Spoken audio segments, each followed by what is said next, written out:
Transformar la naturaleza o conservarla. La maldición de la razón instrumental. Artículo de Javier Garín.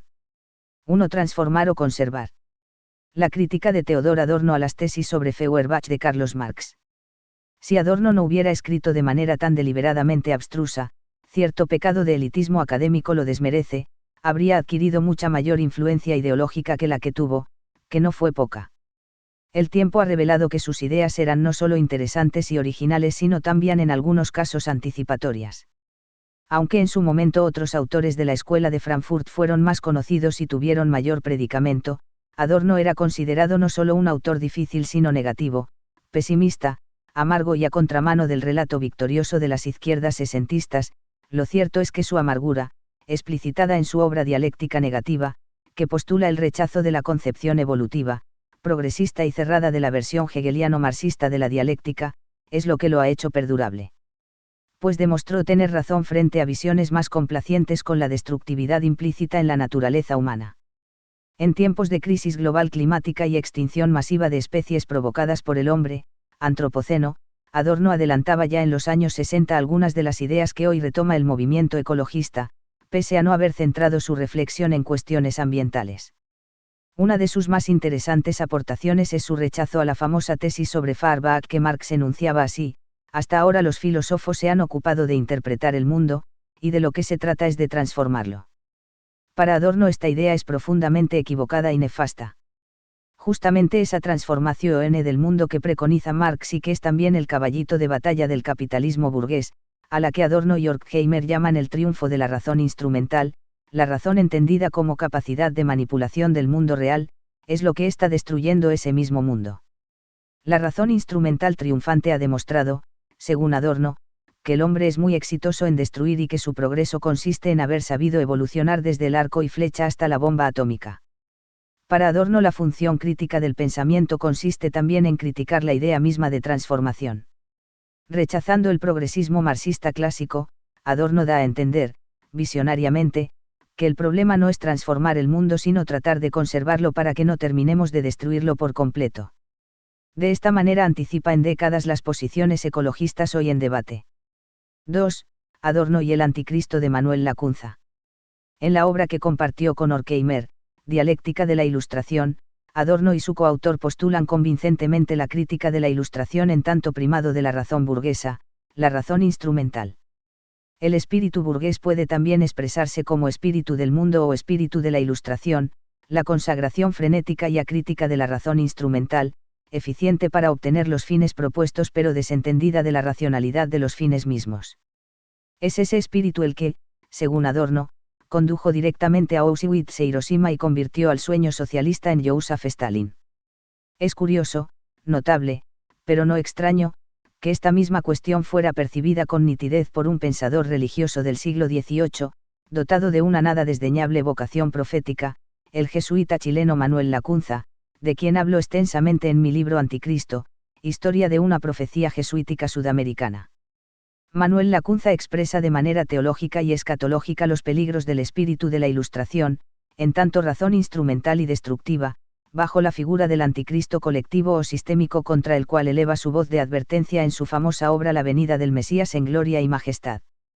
Que este libro haya sido escrito en las postrimerías del siglo XVIII, no hace sino poner de resalto la capacidad visionaria del jesuita chileno, pues ya entonces advertía sobre las consecuencias del advenimiento del anticristo colectivo representado por el espíritu del mundo, el espíritu burgués de la Ilustración, el predominio absoluto de la razón instrumental, al cual se subordinarían todos los reyes y poderosos de la tierra, y que, como la bestia descripta por el profeta Daniel, todo lo pisotea, todo lo destruye, todo lo devora con sus dientes de hierro y su voracidad ilimitada. 3. Carlos Marx, abanderado de la burguesía.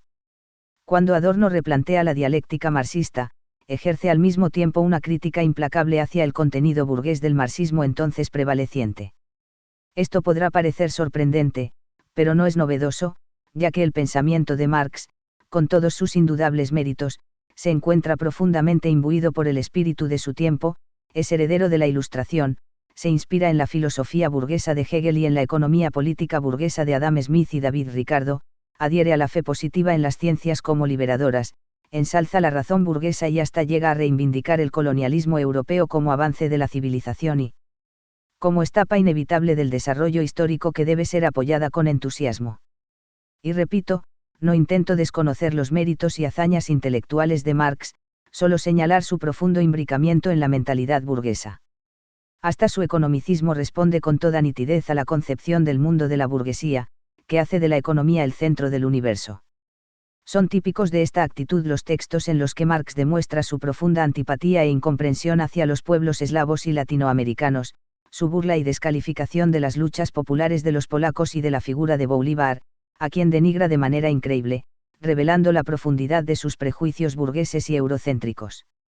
Como ejemplo de esta falsa y distorsionada dialéctica proimperialista, se pueden citar las hoy increíbles consideraciones del biógrafo marxista de Leandro Alem, Álvaro Yunque, quien defiende el genocidio cometido por Brasil, Argentina y Uruguay contra el Paraguay en la Guerra de la Triple Alianza, que incluyó el exterminio de casi toda la población paraguaya masculina, porque los triunfadores representaban el progreso del capitalismo inglés y mundial frente al atraso de un país precapitalista y que, por eso mismo, al parecer, no tenía derecho a existir. En este sentido es también interesante la posición de Adorno al negar que haya jerarquías, inspiradas en la dialéctica de la evolución, entre las culturas, posición que lo vincula con doctrinas del tercer mundo y con otros movimientos intelectuales de fines del siglo XX, que ponen en cuestión fuertemente el eurocentrismo. Adorno ha vivido y contemplado el fracaso de los socialismos reales, ha visto fructificar lo negativo que ya estaba en germen en la visión de Marx y que alcanza su clímax en el estalinismo. En un interesante ensayo sobre la sociedad disociada, Amelia Podetti efectúa una provocativa comparación entre Marx y Hobbes, hermanándolos contra el razonamiento habitual que los ubica en las antípodas ideológicas. Pero dicho hermanamiento es pertinente, porque si bien el discurso y los fines que se proponen uno y otro autor son muy diferentes y hasta contrapuestos, ambos en definitiva, no hacen otra cosa que expresar el espíritu de esa burguesía que Marx aspira a destruir y sepultar. Ambos filósofos tienen los mismos fundamentos burgueses en la base de sus concepciones aparentemente antagónicas. 4. Otra vez Perón.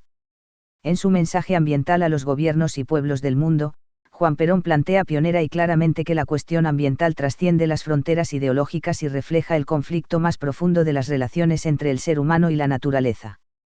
En todos los discursos de sus últimos años, Perón no deja de plantear la necesidad de cambiar los paradigmas existentes y hace una crítica enconada de las visiones desarrollistas que prevalecen en el mundo y en particular en América Latina. Advierte sobre las consecuencias nefastas de un desarrollo que no contempla las necesidades de reproducción de la naturaleza y que considera al crecimiento sin fin como un objetivo deseable. No por casualidad el nombre mismo de desarrollismo proviene de una frase habitual de Marx, el desarrollo de las fuerzas productivas, convertida en lema por el intelectual marxista luego devenido capitalista Rogelio Frigerio, numen del desarrollismo de mediados de siglo XX en Latinoamérica, tendencia muy apreciada y estimulada por la expansión capitalista norteamericana hacia sus colonias del sur. Es muy común escuchar en muchos cenáculos contestatarios y de izquierda el señalamiento de que el sistema capitalista es el responsable de la destrucción planetaria, y ya advertía sobre ello Manuel Lacunza en su demonización de la Ilustración. Sin embargo, este planteamiento omite de manera tendenciosa e interesada que la destrucción ambiental y el menosprecio de la naturaleza concebida como mero medio para el fin superior del crecimiento económico son pecados originales comunes tanto al capitalismo como al derrotado comunismo. Si hoy el comunismo no se visualiza como corresponsable es porque ha dejado de existir, y las izquierdas tienen pésima memoria cuando el pasado no les conviene, no porque no haya sido igualmente nefasto en su concepción industrializadora, extractivista y racionalista instrumental. Lo que destruye el mundo es el tipo de producción industrial canonizado como cúspide de la evolución humana tanto por el capitalismo que la consagró como por el socialismo que la reprodujo y tomó como modelo. Cuando la Unión Soviética y el mundo socialista empezaron el proceso de industrialización forzada, comenzaron su propio proceso de destrucción de la naturaleza, cuya última expresión pero en modo alguno la única fue Chernobyl. De allí que Perón tuviera una vez más razón plena al acusar por igual a izquierdas y derechas de la destrucción planetaria que se avecinaba. Así como Marx no puede liberarse de la visión de la burguesía que combate, así también las izquierdas han reproducido constantemente las lógicas extractivistas e industrialistas del capitalismo que dicen combatir. Por eso cuando vamos a los ejemplos más cercanos a nosotros, vemos que tanto Bolsonaro como Evo Morales ejecutaron políticas para destruir la Amazonia, porque sus antagonismos ideológicos no les impidieron compartir la misma concepción desarrollista, según la cual la naturaleza está para ser destruida y explotada y el desarrollo de las fuerzas productivas es lo único que importa.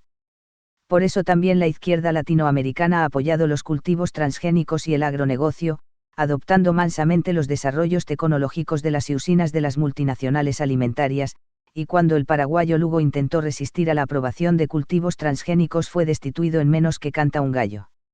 Recorriendo América y en relación al problema de la Amazonia que tanta preocupa y con razón al Papa Francisco, pude comprobar la verdad de Perón cuando afirma que izquierda y derecha hacen lo mismo en relación al medio ambiente, al ver la obstinación autoritaria del marxista García Linera por destruir el Tipnis reprimiendo a los indios que se oponían, la quema de la Chiquitania por Morales, o, en el Ecuador de Correa, la represión de las poblaciones indígenas para expandir el petróleo y la minería en el oriente petrolero, sin que hubiera grandes diferencias con los medios empleados por Bolsonaro en Brasil, solo diferenciándose en el discurso. Mismas acciones, otra retórica. Esto se debe, una vez más, a que en la base de las concepciones capitalista y comunista hay un fondo común ideológico denunciado muy bien por Adorno y contra cuyas nefastas consecuencias alertaba Lacunza, el predominio absoluto y acrítico de la Renaissance instrumental, máximo legado de la Ilustración, la exaltación acrítica de la tecnología y la ciencia, la eficiente racionalidad de los medios y la abismal irracionalidad de los fines, que solo contemplan como objetivo el crecimiento y el lucro, sin importar la devastación que su consecución entraña.